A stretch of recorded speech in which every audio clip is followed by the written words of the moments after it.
Silence is golden, actually, Gemma, isn't it? The frequency of energy anyway. It's getting there. Hang on. There we go. Yeah, we're there. Okay. All right. We're live. Okay. Sorry for those people that were waiting.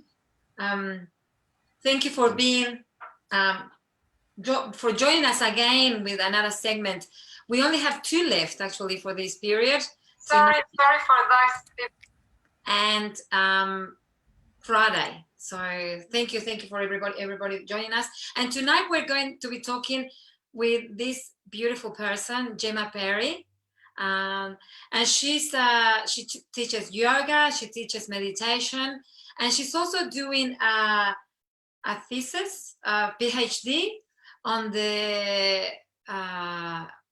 I just realized, hold on the power of mantra chanting. So we're really looking forward to hear all these amazing studies that you're doing. So welcome to Conversations from Home. Yeah, thank you. Thanks for having me. Thank you. Okay. Just probably just to first up, Gemma, I just wanted to have a bit of a chat. I was fascinated when we were just before we went live, where you talked about the studies you're doing is not just a specific religion. You're looking at chanting as an overall experience. What, just in a simple terms, when people talk about chanting, what is chanting? Like, what is it? What's the easiest way to describe it, I guess? Yeah, that's a really good place to start.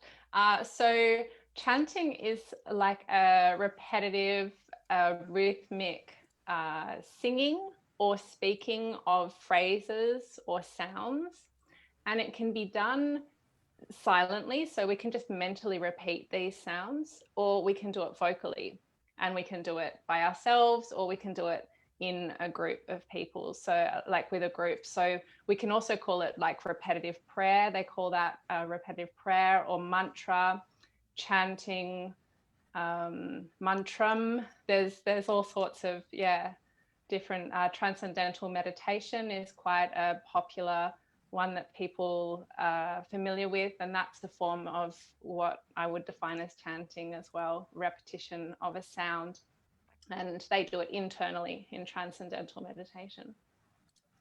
And often when we talk about sound, we're not talking about, well, we do talk about what is being said, but it's really the frequency, right? And that's some of the key stuff that you're working with as well, right?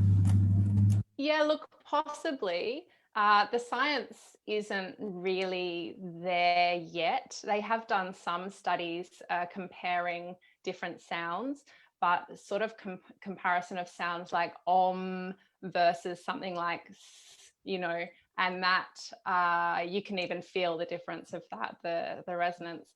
But there could also be belief systems that come into the different sounds that we chant. So obviously we know the placebo effect. I'm not necessarily saying it's a placebo effect, but if you do believe something's going to have a certain effect, so I'm doing this mantra or I'm doing this prayer in order to have more confidence or in order to overcome an obstacle. And if you have that intention in the practice as well as the sound and the repetition, that can be quite powerful as well. And that could also have different effects. And it's really the intention, and that's such an important thing, isn't it? The intention, because we could be repeating things and feeling differently to what we're doing, and that might not have the effect that if we were really fully present, repeating with the intention. It has to go hand in hand, doesn't it? The practice and the intention. Yeah, it's interesting actually thinking about this. So we've done studies that had people vocally chanting. So if you're vocally chanting a sound and you're off mind wandering as well as chanting, then it's going to have a physiological effect. We can't avoid that. So you can be off thinking about and stressing about whatever you like, but your parasympathetic nervous system is still going to get involved with that. So sometimes in yoga, it's considered like a little bit more of an advanced practice to do mental repetition of a mantra. And that requires a lot more attention. You know, it's much easier to get distracted. So in that sense, we're not fully engaging the whole system. If we're off mind wandering, then that's probably more problematic for our practice. But yeah, if we're vocally chanting, that's what I love about vocally chanting, is you can't really avoid the benefits. It's going to slow your breathing down, and yeah, affect your parasympathetic nervous system. It's an amazing tool. I mean, sometimes I practice Ho'oponopono. You know, with Ho'oponopono that you also have to say the words thank you, or there's many other words that you can use, and you can find, you can notice sometimes the fights inside your head, like repeating the word and thoughts. So is this also mantra and Om to be able to train the mind? What's your studies been on that? Yeah, this is interesting as well. So we actually just, in our studies, we just said to chant. So we had people either silently or vocally chanting. So we didn't really ask them about we have tested mind wandering with a study, more recent study, but with the mental repetition, we don't know, we will never know really how much somebody is off mind wandering. You know, you can do scans and things like that, but it is really hard to know in science when you have a meditation practice whether somebody's actually doing the practice. And a lot of meditation practices are a way of training attention. So often I think we put them in this really, you know, they're very mystical and they're really special practices, but actually, if we just come down to it, it's a way of training attention.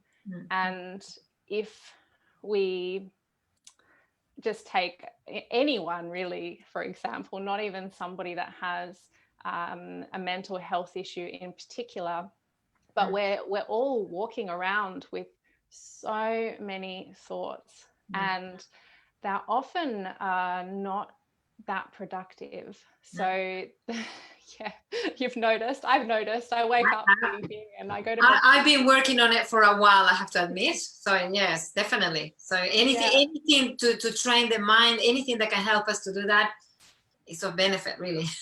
Yeah, absolutely. And so those thoughts can often be repetitive, they can often be negative, and we have the negativity bias, which is great for survival and improvement, but it's a negativity bias. So when we train our mind to focus attention, we basically we're doing things to the brain. So this is like the prefrontal cortex that we're engaging, and we decrease that ruminative negative thought pattern that we have. And then that can help us to become more mindful of our thoughts. So like we have the practice of mindfulness, which is observing the thoughts.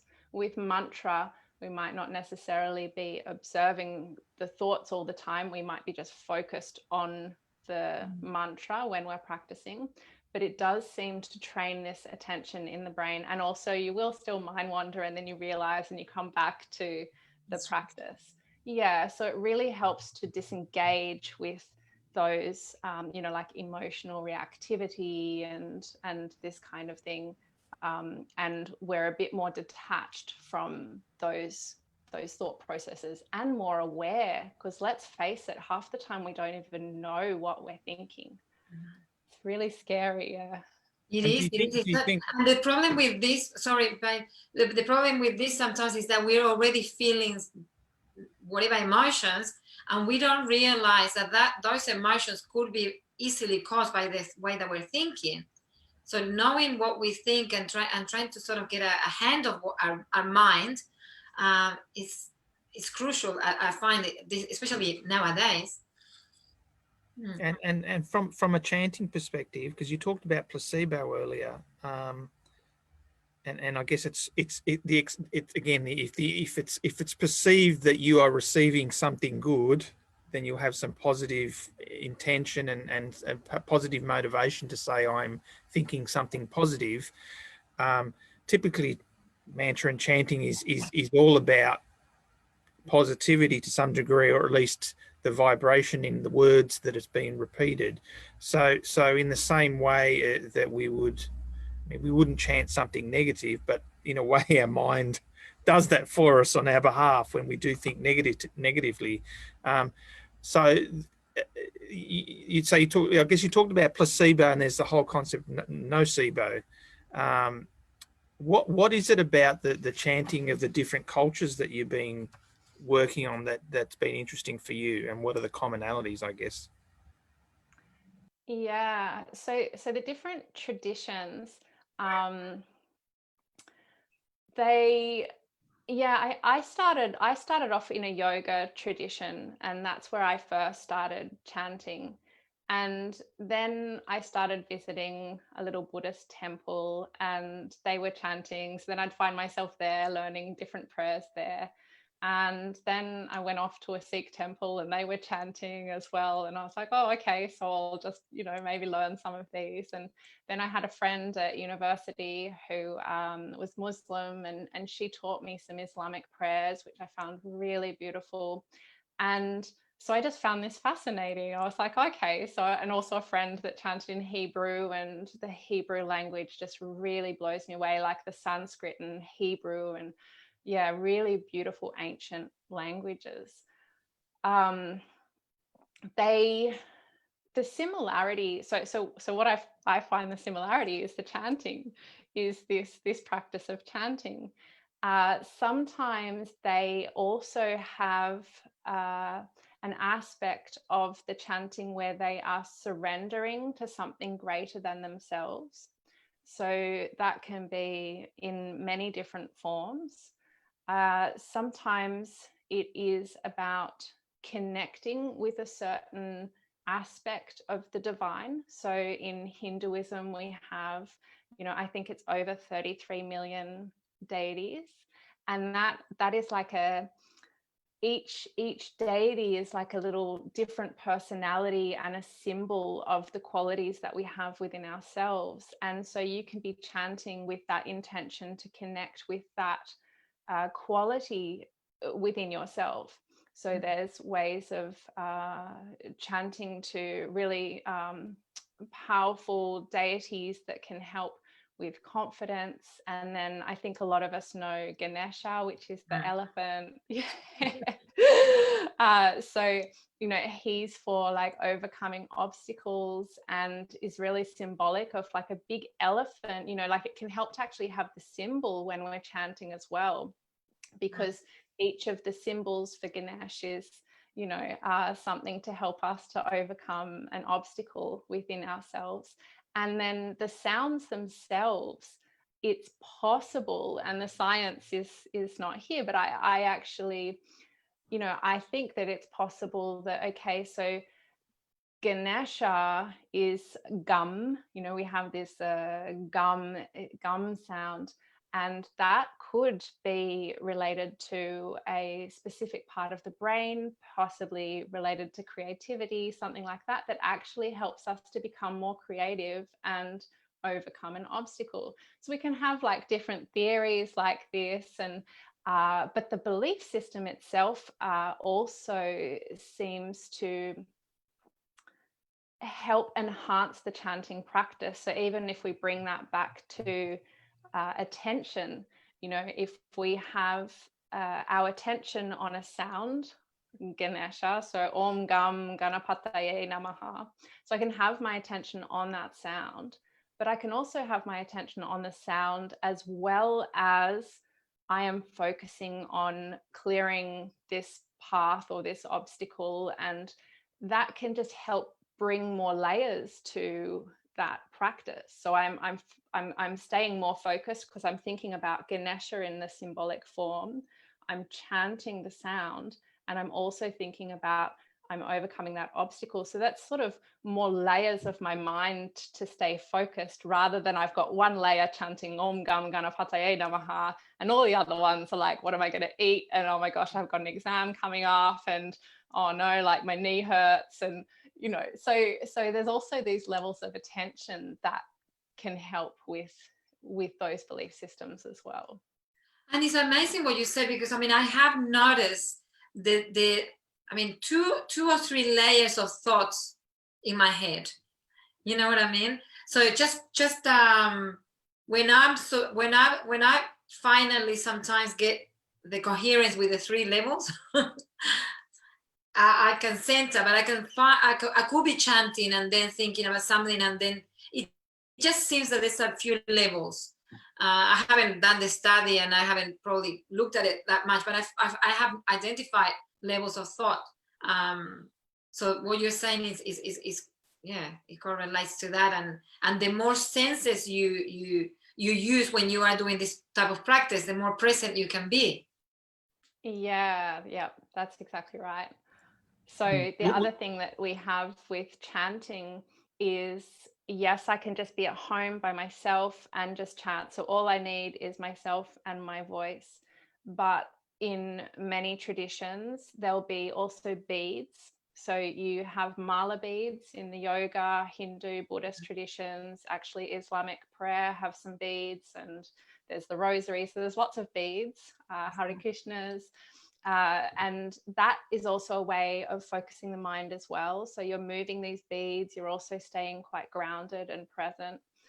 And there's also, in different ceremonies, you can have quite a lot of things going on. There's a fire, there's fenugreek going in, there's ghee going in, there's put this here, that candle goes to the left, then we pass that around. And you know, and that as well is entertaining all of these different levels of the mind, because if I've got this cocktail of things going on, I have to stay present, or I'm going to drop the ghee, or I'm going to not put the fenugreek in when it needs to go in.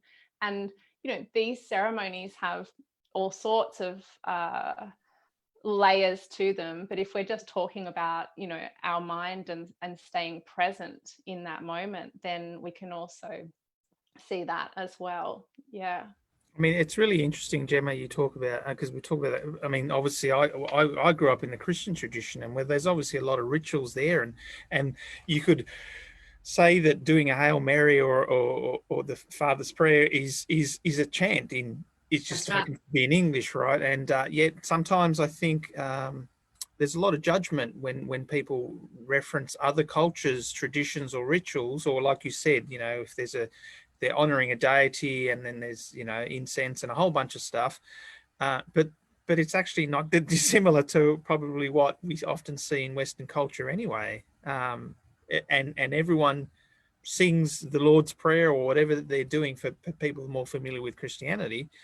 But in some of those other cultures, we only just was yesterday speaking to a lady that's I guess she's a shaman, but she practices Andean medicinal and ceremonies basically from the Inca traditions, and she talks a lot about connection to nature and using the words that are and the animals to represent some of those traditions and those chants, a bit like what you know, we can talk Ganesha, but she was talking about the jaguar, the puma, the condor, and she was given those animals the indigenous name, the Quechua name for it, which it's just so lovely having had spoken about that with her yesterday, and then hearing you also speak about it from another perspective as well. Yeah, beautiful. And I think that these are the commonalities that we're talking about. So first of all, we've got that underlying commonality of the fact that, yeah, we're all doing repetitive prayer. Like there's all these different traditions doing that. And then there's also these symbols to hold on to, or to like psychological archetypes, you might call them. And it doesn't, like, you know, it may or may not matter what you connect with. I tend to think that, you know, it's all it's all great. Like all these different belief systems do work in some way. Like if I connect to the Jaguar, or if I connect to Ganesha, it's possibly same but different, you know. And that's what I find so fascinating with the science, is that there could be these underlying factors, that these practices are designed to change our physiology and our psychology and take us beyond, you know, these mundane states of awareness, and to expand states of awareness, because a lot of them are actually designed to, you know, alter states of consciousness as well. So that's also another interesting and also, I mean, nowadays is quite common knowledge to identify the power of the thoughts. You know, there's a lot of talk about quantum physics, what we think we create. So it's not, I mean, when you think about that, I mean, then we need to really pay attention about what we think. And like Christian was saying about the nocivo effect, I mean, we are doing it constantly when we're thinking, when it's like a mantra. Like if I say, I don't have money, let's say, and I don't have money, I don't have money, it is a mantra almost. So it's just becoming aware of how we use this amazing power that we have, which is in our brain, for our benefit.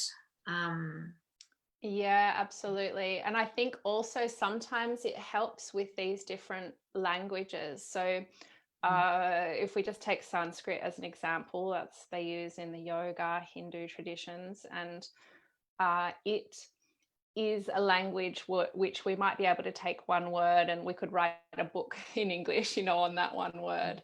But apart from that, it's sometimes when we have our native language, it can actually have the counter effect. So if we have these affirmations. So a lot of people get into these affirmations of saying something positive. And this really is helpful if you already have a certain level of self-esteem. So if I have this much self-esteem and I'm, you know, looking in the mirror every day and saying, I am beautiful, then that could help. But if my self-esteem is down here and I say, I am beautiful, all I can hear is, I am not beautiful. And I'm going to go in the opposite direction. So this is a really fine balance. But if I say, Om Gam Ganapataye Namaha, like this, it takes all of that sticky mind stuff out of it in some ways. And it's a little bit bigger than me complimenting my own ego, for example, like which some of, you know, we have to strengthen our ego as well. This is important. I'm not saying that these practices are not important, but there's a balance there. Yeah. And people might think, you know, because you were talking about Om Gam Ganapataye Namaha, and people might, I don't know whether people might go, oh, well, why can't I go? I mean, if I'm singing, I mean, but usually, you know, if you, like what you were saying, if you put words into the songs, that those words might take you to a story. Or if it's a song that you know, it might take you to a past experience. So you're already not present anymore. Yeah, that's right. Yes, but we also can form some different memories with the mantras as well. So you know, like for example, the first mantra that I ever learned, there becomes memories involved with that as well. Interesting, yeah. That's right, but the positive, no, because I mean, you're creating your own neural connections of relaxation, no? When you're repeating the mantra, and then when you repeat, I mean, if you've been repeating the mantra for 5 years, every time you repeat it, you go back to that state. Will that work like that? Yeah, I think it depends where we are in our life and our circumstances of where we go during our meditations. So it's you know, sometimes I notice I have a little bit more mind wandering than usual. PhD can do that to me as well. So often, you know, like I find with my practice, it's like just kind of just staying above water. It's not going into any kind of mystical state, but when we're more relaxed, we might go much deeper with that mantra, or if we're in a certain environment, sometimes it helps to take ourselves off to an ashram where these practices are done every day and everyone's around us doing the same practice. So that's also can be very powerful. We actually looked at social connection in our studies as well. So I think that's also a big part of chanting. And I know that a lot of us are isolated now, but even by chanting a mantra or a sound that is connected with a certain community, where we can still feel like we're tuning into the community as a whole. So I think that can still work when we're not exactly in a room together. And also we have someone in our lab at Macquarie University, Felicity Simpson, who's just been doing some online chanting studies. So she'll have some, she's already got the results. So there's some exciting things going on there too. Yeah. I do a lot of men's work, Gemma, and typically it's quite a face-to-face experience. I'm going off and do men's retreats, but we've had to really adapt this year. We're doing a lot of online, and we've still, with the adaptation, we've found it still a beautiful experience. There was a lot of energy connection, even on an online basis. And I thought that was a really interesting experience for me, given that we've had to adapt to it. And as much as we probably don't do chanting, the fact that I don't know if you remember in February when there was a prayer intention to bring rain to Australia, for example, and of sorts it was almost like a chanting, and we had about 10 people at our house. We just did it all in the same time, and there was a whole global thing. And I understand from that perspective, when energy is created in a particular pocket, for example, that energy expands well beyond that particular circle. Yeah, I found that really interesting that time. So lots of people are praying for rain and that kind of thing. And sometimes there would be like one person going, I prayed for rain yesterday and it rained. And then you'd like, yeah, but there was a group of Muslims praying for rain and a group of Christians praying for rain, a group of Hindus praying for rain. So yeah, I mean, we could never, ever, ever know.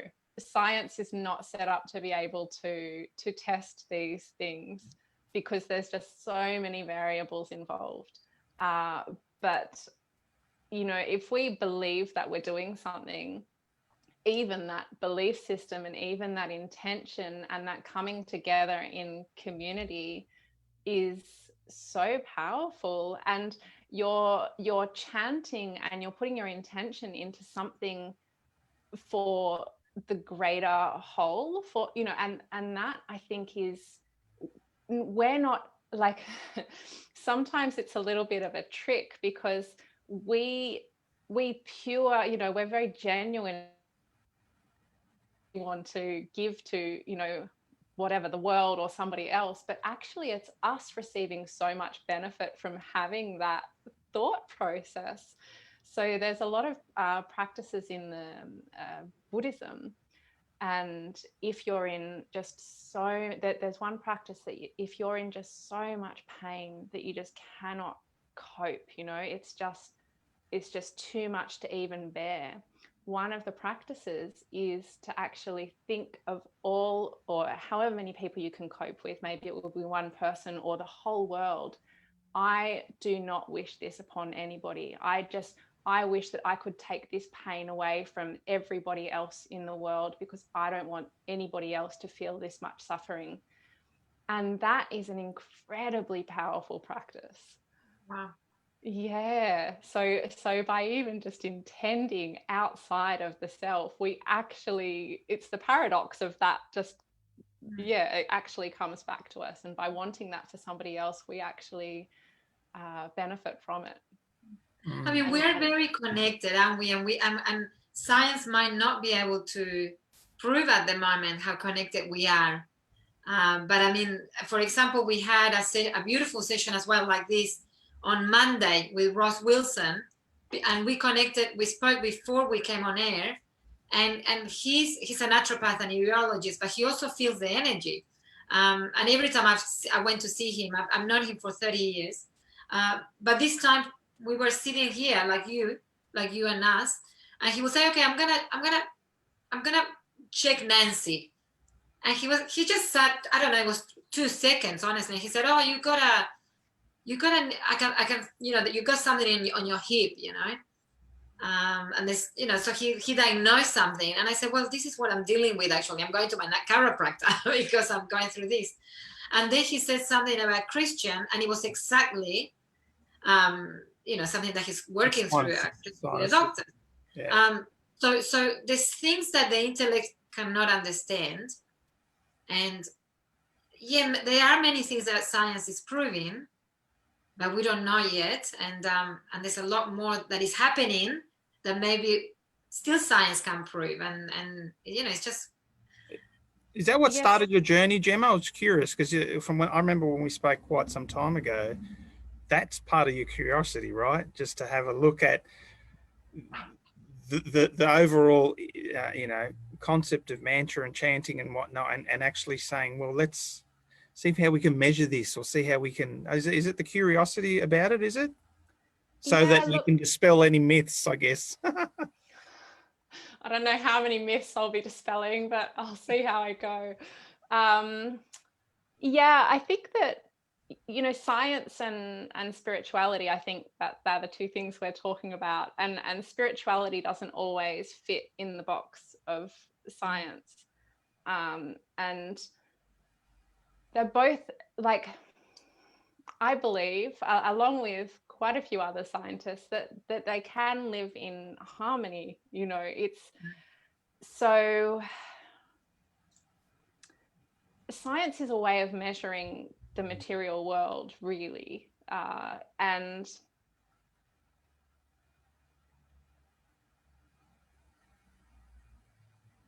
think Gemma, we might have lost Wi-Fi connection. We can only experience those. Ah. Sorry, I think we just lost the connection for 2 secs there. Oh, I just didn't get what you said. That's okay. Just say science. Science is, just maybe that reference to the science. Oh, there's something with the connection. What I mean, what you were saying something about science and spirituality, and I'm not sure whether you're still there. Can you hear us? Yeah, I can hear you. Oh, that's better. Can you hear me? Yeah, that's better. Okay. Now we can, but before we couldn't. Oh, okay. So I was just talking about science and spirituality and how the two can coexist. And we're actually looking at things like experiences that people have through chanting.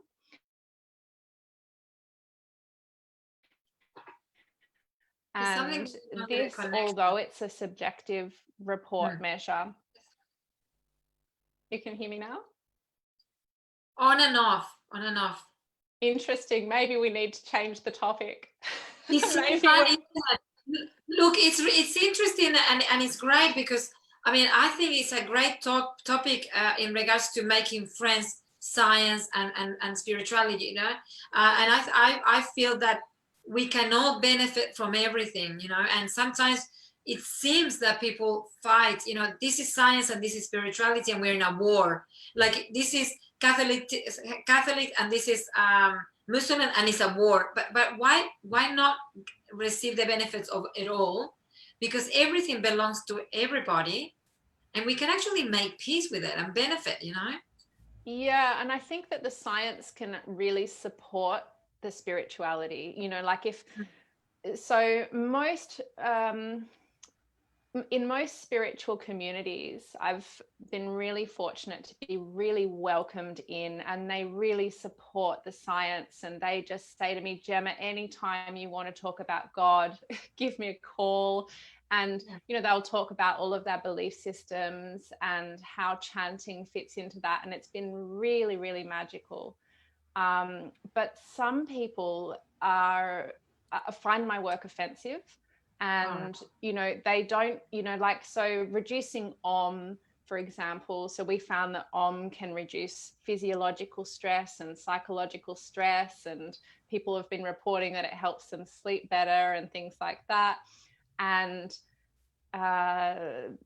if someone is of a certain belief system that is the, you know, universal consciousness, you know, reducing it to something that reduces cortisol levels is not what they're about. And I actually feel like, yes, it reduces stress, and yes, it might help you, you know, have a mystical experience or something like this. But I think that it supports that spirituality. It's actually saying, yes, it can take you to beyond these places where science might not be able to go. We can get subjective measures of them. We can measure the brain when people are in these states. We can do a lot of things with the science.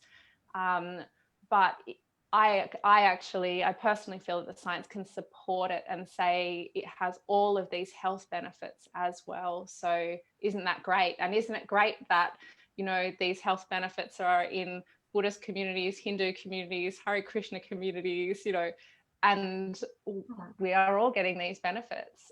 They've even tested, when we're just talking about the rosary and the Christian prayer before, they've compared mantras before. So they've looked at the Ave Maria and the Tibetan Om Mani Padme Hum, and compared the two mantras and looked at breathing rate and heart rate, and they found them both to reduce respiration to the same amount, like, so 6 respirations per minute, both of them. So it's like, well, are they designed to have that effect as well as take us beyond the limitations of our mind? You know, I think it's all valid.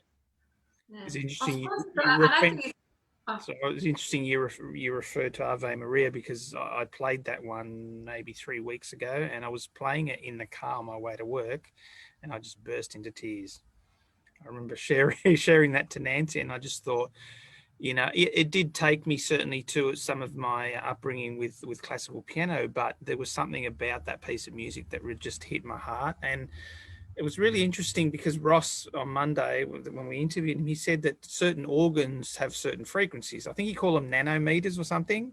I'm not sure whether that's a scientific explanation or something, but he was referring to something about how certain organs have frequencies and they heal at different rates, recuperate overnight and whatever at different times. But I was just fascinated that even just something like something that's at 42 megahertz, which is the sound frequency, you know, they say that particular frequency is aligned a little bit to the frequency of the earth or the heart. I'm not quite sure. There's some reference about that as well. Yeah, there's lots of references. I don't know enough about that. There's a lot of pseudoscience out there as well, which it's one of those things. It's like, look, I think a lot of the stuff a lot of this stuff is also experiential, you know, and it's about if it works, because I mean sometimes people, you know, they need that information, you know, does this work, does this do this, does this, I mean, you need to try it out. You know, if by doing a mantra you feel more relaxed, well, it works. I mean, what you know, I mean, I guess that is fantastic to have this information, because then we can all benefit, because some people are quite skeptical. And they need that further information to be able to try out things. But if you don't, absolutely. Right. Yeah, that's what I've always loved about yoga, is that you are literally your own scientific experiment in yoga. There is a philosophy, and there's a beautiful philosophy which I also tend to follow, but it is basically, here is a practice, sit down, try it out, and, you know, either do or don't continue. That's what yoga is. And I think that a lot of the traditions are also, you know, are also this, is like, here's the prayer, try it out. Here are the beads, try it out. If you've done something wrong, sometimes it's like, people are told to pray, and that can help to resolve things within yourself, to just sit down and focus on something bigger than you. Definitely. And like we were saying, it's something that, I mean, at the moment, with all these changes, it has supported most of us to go even deeper within. We don't know what we might discover. the more we get to know ourselves, because we don't really know ourselves as human beings, we know some things about ourselves, but we don't know everything. So the more we get to know ourselves.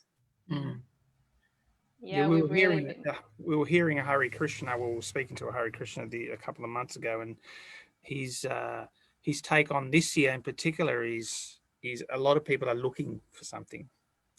It's been such a challenging year.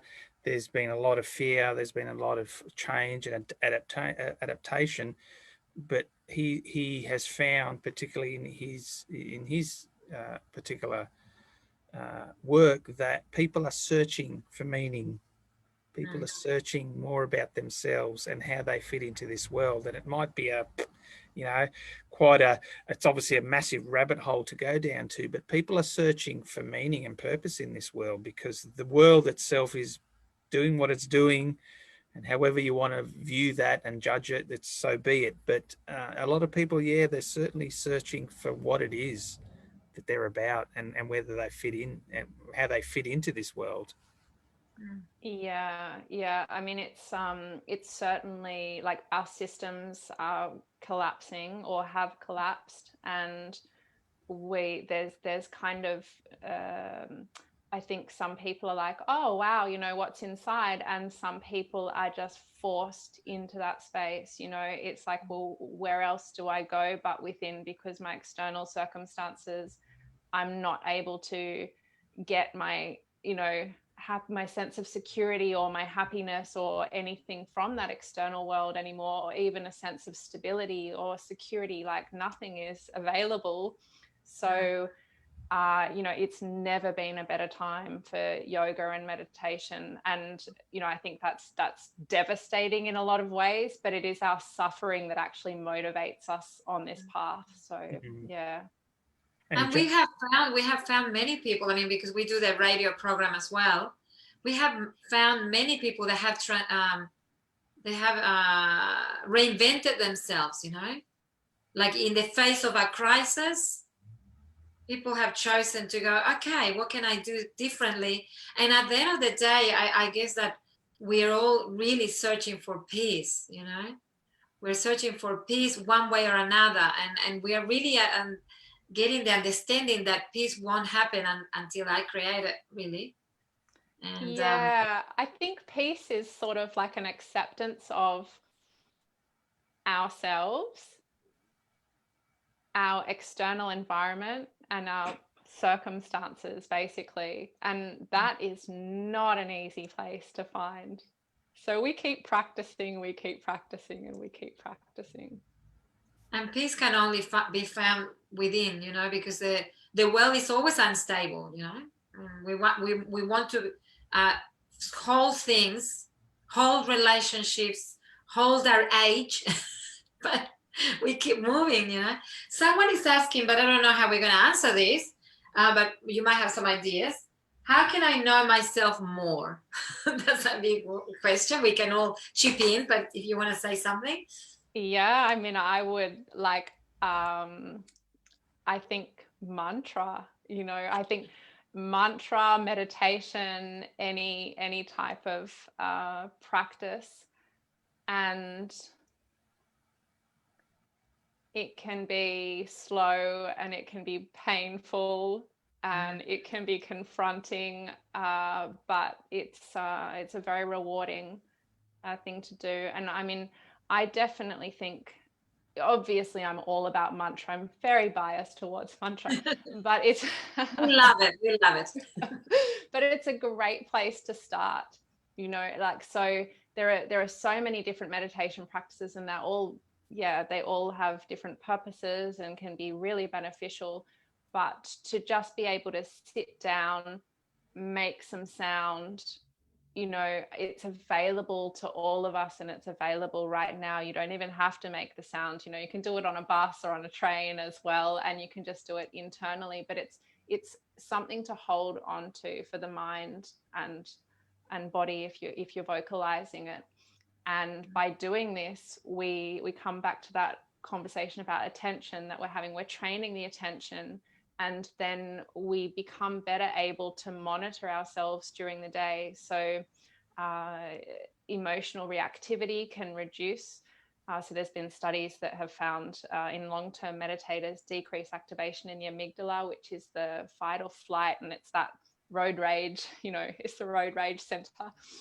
And so by practicing mantra or another meditation technique, we can just catch ourselves in these moments, and we have more awareness of how we move in the world, how we react to other people, how we react to thoughts, how we react to sensations. And that's what yoga, mantra is all about, is coming to know the self. And yeah. No, That would be my absolutely. And I also And feel, it's really a journey. It is a journey, isn't it? I mean, it's not oh, I'm gonna know myself more, and now for the, you know, it is a journey, because you keep discovering yourself more and more. The more you look within, the more you understand your reactions, the more you change your reactions. Like, you know, if you have a way of reacting, and then suddenly you did some inner work, and then you start, you know, responding differently to situations, you start getting to know that part of you. So it's a never ending, that's what I find, that it's never ending getting to know myself. It's quite fascinating. Yeah, I'm not sure if the deeper you go, the more painful it gets as well. and May, and I think, and Jane, it was a great question, and I also, and some of the stuff I've been is when the deeper you go, you make friends with your shadow. Because the shadow is, half the time, the shadow is what your head's thinking, and we believe everything about ourselves, or we believe that thought. But the shadow actually needs to walk on your beside you. You don't see it as this enemy, because we've all got those emotions that happen throughout a day. That's a natural thing, that we go from happiness to anger to sadness to fear, whatever, just like a dog or a baby that can't communicate. And we tend to want to suppress certain emotions that we judge, and certain emotions that society tells us, no, you can't cry, or you can't get angry. But as natural human beings, we need to be able to feel all those gamut of emotions and not judge it. And even if that one of those is your shadow, that's the little devil thing here that's saying, oh, you know, I mean, you know, those silly thoughts that you often have is, oh, I'm just going to run across the road in front of a car, or all those, they're not necessarily silly thoughts. It is part of, you know, our all of our being, our wholeness, and it's making friends with that part as well as the good parts about yourself, but also the bad parts in whatever form that might be, and making friends with it. And I feel is being able to accept and forgive yourself when you do lose it and you fall off the bicycle and you get back on is also another way of getting to know yourself. Yeah, the interesting thing also about the shadow, you know, I think Jung was, you know, the person talking about this shadow. He talked about a golden shadow as well. And so not only are we unconscious or suppressing parts of ourselves that we judge harshly, we're also suppressing those parts of ourselves that are our brightest, shiniest parts, because they can be very difficult to look at as well. And this is the experience of sometimes happens when falling in love, and we just project that onto the other person. We're like, oh, look at this person, you know, that's our thing that we're putting out there, because we can't look at it within ourselves. So I think that's really important to recognize as well, that we're suppressing a whole lot of you know, I think Jung even said, like, sort of this godlike or golden shadow, that, yeah, it's the good stuff. I've just got you see the question there? Yeah. And so I can't remember whether it was Marianne Wilson that said, it's not our shadow that we don't like, but our greatness and our light, like you were saying. Yes, definitely. Orietta is asking, what are your thoughts on having and using a personal mantra as opposed to a global mantra? Well, that's a good one. That's a good question. I would say that it depends where you get the personal mantra from. Often a personal mantra is given by a guru or a teacher, and if someone that you trust and that is your teacher and has that, then they initiate you into a personal mantra. That can be a very powerful thing to do. And then global mantras, often, and I'm not really sure what this person means by global mantra, but I guess it's one that maybe a system, like, so one tradition might use a certain mantra. So maybe the ISKCON, the Hare Krishnas, they use the Maha Mantra. And there are certain traditions that might use Om Namah Shivaya or that kind of thing. So maybe that's what they're talking about with global mantra. And yeah, that can be maybe a mantra that is for a specific period of time. So Kali Yuga has, recommended a few different, I'm not sure whether you know about, like Kali Yuga is like this period of time in the yogic tradition that is, a darker period where people are a little bit more ignorant, and we're actually the furthest from God that we ever have been. And it's, it's only another 240,000 years to go or something like that. So it's fine. So there are specific mantras or global mantras given during this period. And that can be something as well. And that can be a really beautiful way to connect with that greater community. And the personal mantra, I would say, depending on your guru or teacher that's given it to you, in how you move forward with a personal mantra. I'm curious too with the personal mantra, and I don't know if it's often when people do go through spiritual paths and perhaps they reflect on a guru's journey, that they're often given a spiritual name that comes from the divine, I guess. I was a couple of years ago, I was given a Saraswati blessing, which is in relation to creativity there. So, and ironically for me, and I guess it's part of that intention or whatever, was the blessing and the mantra was given at the time that opened the door for Nancy and I to create so much more music. In that last 2 years, if you remember, Nancy, I had the Saraswati, and I was even given a little. It was like a ritual. It was a thing that was blessed and was brought from India, and yeah, it's really interesting, that there is that placebo almost element of it as well, because the intention is such that becomes a practice or something that's subconscious as well to you as well, that has that really calming and soothing and really real lovely feeling as well that you feel throughout the whole body. Yeah, well, I guess that's another really good point to make is, with this question versus personal versus global mantra, is how do they make you feel? So how does it feel when you chant the global mantra? How does it feel when you chant the personal mantra? And that will also give you a lot of information. And definitely we want to feel better. We want to create more peace. So it's about, like what we were saying before, it's about practicing and see whether it works for you. Someone is asking, can you recommend someone that teaches mantra on YouTube? Is there anything? I mean, I know you're going to take us, you're going to show us a little bit of a mantra or so people can understand the practice, but can you recommend anyone as well? Again, like we have so many different traditions and different practices to choose from. So it's not just the someone, it's actually what do you connect with? It's So there are people that are chanting. I know Debbie Badger in Melbourne. She chants the Yoga Sutras with the Krishnamacharya lineage, and you can find her on Facebook. And she's fantastic. A lot of sutras. Yeah, she chants the sutras on Facebook. And there's Anandra. I can't remember. Heart of Song or something, and she's very big on pronunciation, and she's in Hawaii but has many courses online.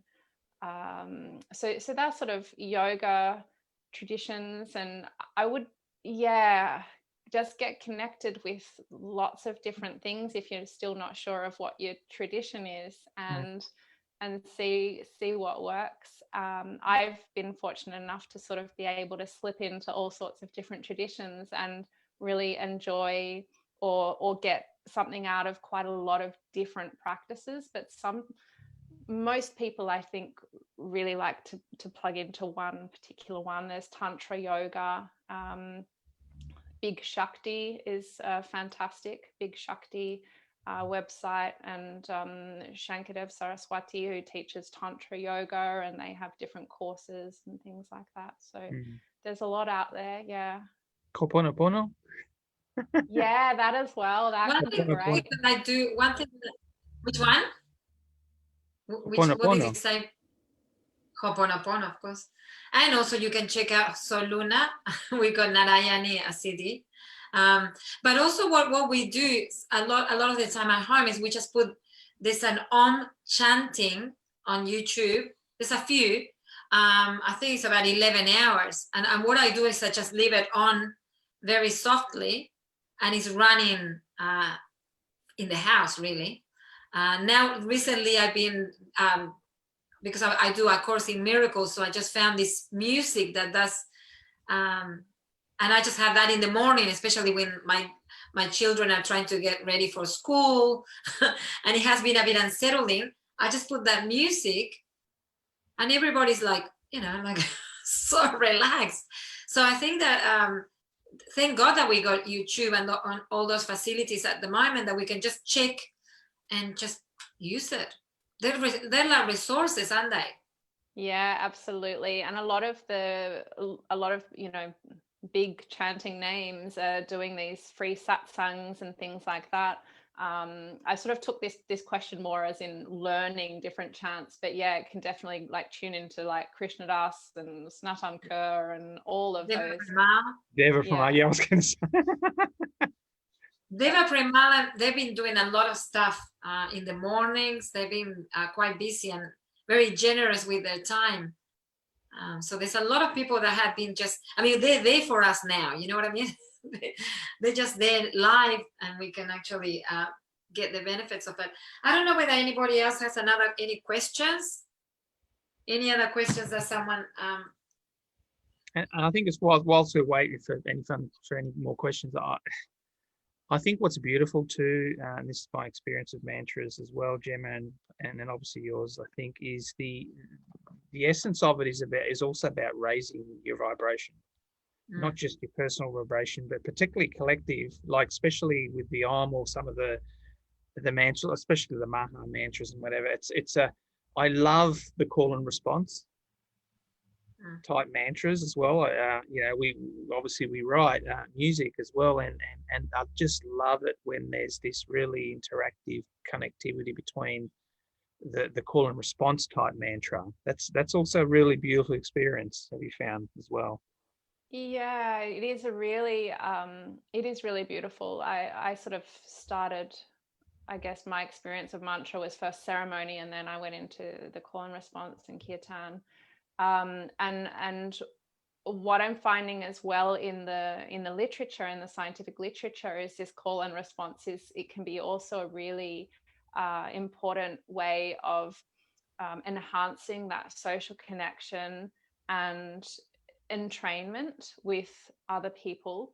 So it's probably more important than we think, these kind of complex rhythmic processes, and even just that that interaction with somebody that is like this conversational style of interaction. You know, people have done studies that focus on that versus, you know, doing things together, and this really does seem to enhance the social connection aspect of chanting, which is, yeah, really beautiful. Those kirtans, we like the are Hare Krishnas, when they're, and particularly with the music and it goes quickens up and everything, it's just so, I don't know, you leave the 3 hours, the 3 hours goes like that. Yeah, yeah. And we are social beings after all, you know, we need to remember that, you know, to go back to community, to go back to friendship, to go, you know, I think it's really important. I think this, although we've gone through this moment that we're supposed to be away from each other, I think we become closer. Actually, that's my feeling. So yeah, really it is interesting. It's interesting. There are a lot of ways that we can still really connect, and there are some studies on online choirs and various things, and it's surprising how much we can connect online. And what I actually find with myself and my own workshops or meetings that I've been having online is I seem to be mentally preparing a lot more. So I'm sort of like, okay, all of these people are about to come into my computer screen, you know, like get ready for that. Whereas I used to sort of take it, like walking into a room, you sort of take it for granted, being physically present. And I feel like we have to have more mental presence now, and that can actually enhance connection. Yeah, for sure. Yeah, definitely we have benefited.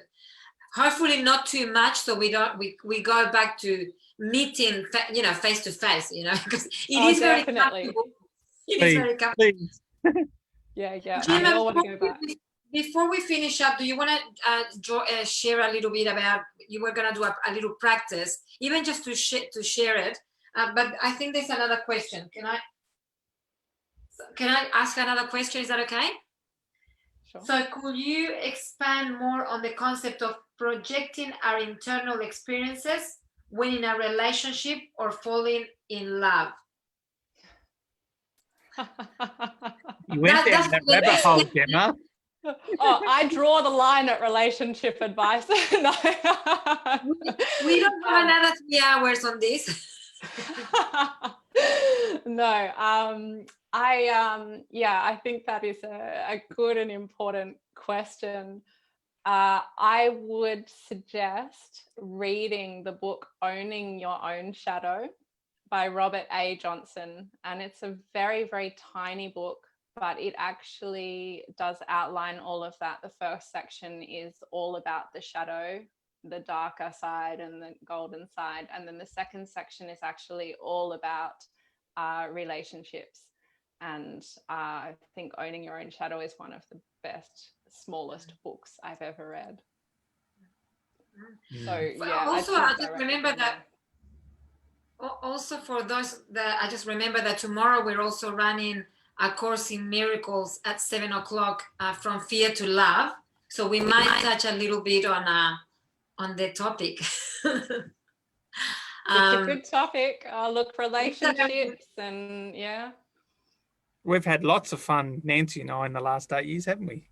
The deeper you go into your inner work, and the more intense those buttons are, and the shadows that come out, you know, you start facing that light back towards yourself, and it is both a beautiful and a challenging journey. But yeah, relationships, eh? Yeah, there's nothing like someone mirroring back yourself to do some work. Yeah.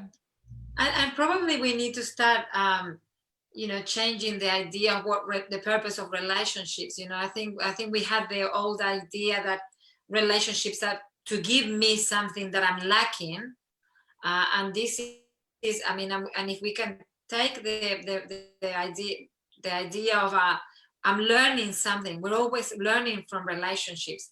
Either they're showing me something about myself, whether I've got boundaries or no boundaries.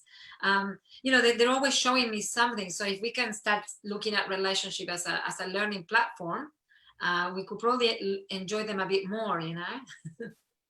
Yeah. Okay, do you want to do that little, thank you everybody for asking all those beautiful questions. Do you want to do that little practice before we finish up? Yeah, sure. So I guess before we do, like if people are starting to chant and things at home, I think it's just really important to start small and commit to just, 3 minutes or 3 Om. So that's what we'll do now, is we'll chant Om 3 times. And, if you commit to those 3 Oms and then that ends up being a little bit more, then that's great. But it's good to commit to 3 minutes rather than not turn up for your hour practice. Yeah. So we can do that now. So wherever you are, just sitting comfortably. And if it's comfortable to close the eyes, you can close the eyes.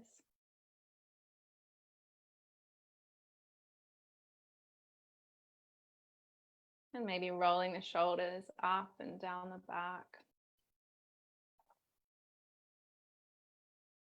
And tucking the chin and lengthening the spine.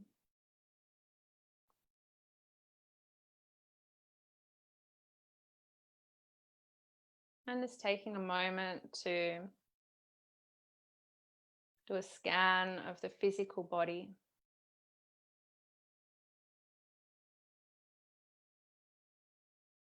Notice any parts of tension.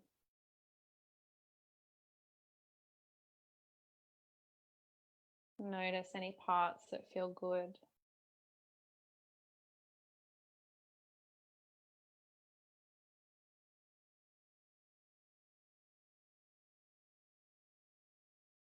And maybe just tune in to see how you're feeling emotionally right here, right now.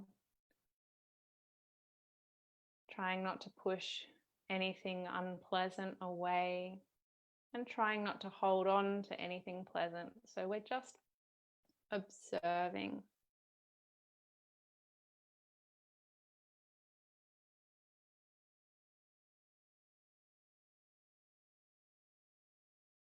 And finally, just observing the quality of your mind.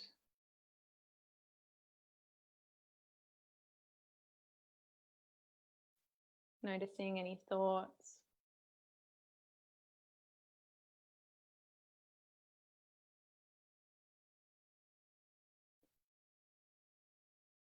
And if you have an intention for this short practice, or you have an ongoing intention, then you could bring that to mind now.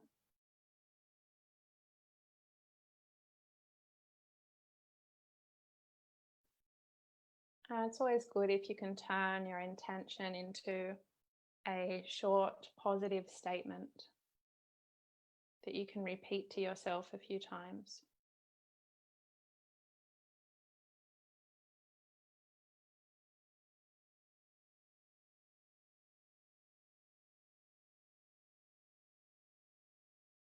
And with that intention in mind,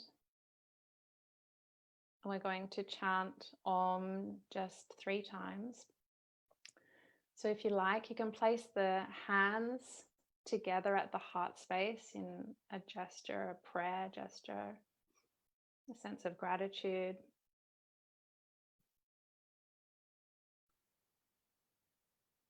And bringing the intention to mind, maybe having a sigh, breathing in through the nose and out through the mouth.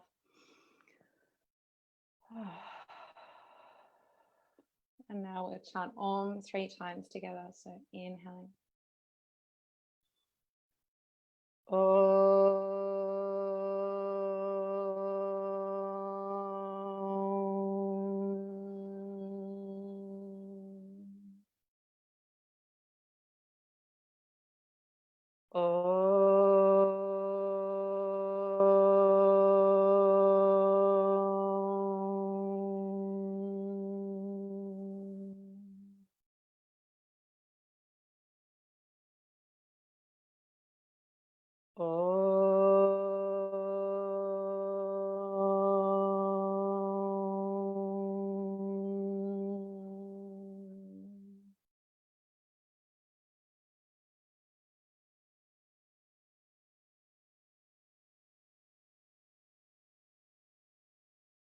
And noticing again how you feel.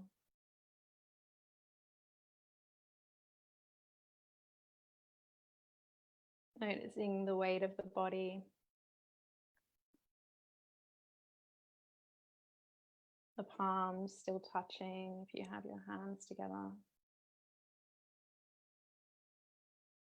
Noticing any sounds in your environment. And just thinking about any objects surrounding you and maybe bringing some movement back to the body. Oh, whenever you're ready, then releasing the hands and then opening the eyes. Thank you.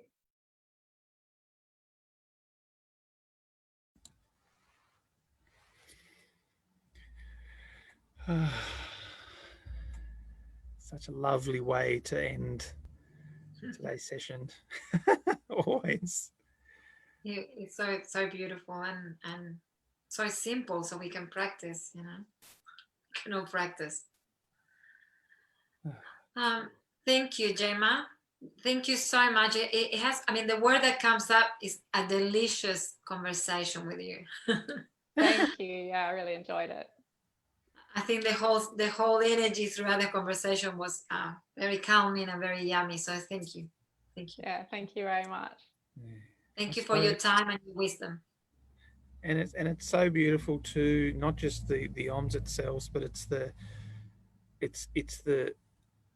beautiful energy in the silence between the OMS, and particularly after the 3 OMS. Like there's so much significance in just that. It's almost like a silent chant. It's because it just has this beautiful silence that you're not thinking anything. You know, that's the aim, right? And so there's this beautiful silence. Yeah, there's an expression, music is the space between the notes. And I really think that's it's so beautiful. Mm. We need to introduce more silence in our lives, definitely. Okay, thank you so much. Thank you for your time. Thank you. Thanks. Yes. And thank you everyone that joined us tonight. I mean, you can still ask questions and you know, and we put, I mean, can people contact you if they need to, or how do you, because you do classes as well, yeah? Yeah, I'm around. I mean, I'm very busy at the moment doing the PhD. It's like it keeps me pretty well entertained. But yeah, I'm around. I mainly do some workshops and corporate classes at the moment. But yeah. Okay. I've actually shared your link on the. Yeah, great. Okay. Okay. Yeah. Perfect. Thank you. And yes, just a reminder that on Friday we're going to be back for our last conversations from home for this segment. I mean, we've got other ideas coming up, and we're going to be with Cia La Nuestrela, and she'll be talking about the energy of the world and how we can use this energy a bit better, and just connecting to that a bit more. And also tomorrow at 7 p.m. through Zoom, but you can find the information in this page, Awakening the Senses. We're going to be talking on a topic from fear to love, based on the teachings of A Course in Miracles. So join us if you are interested, and let's keep sharing the love. Thank you, Gemma, again, and thank you, everyone. Thanks, Gemma. Good night. Good Ciao. night. Ciao. Ciao.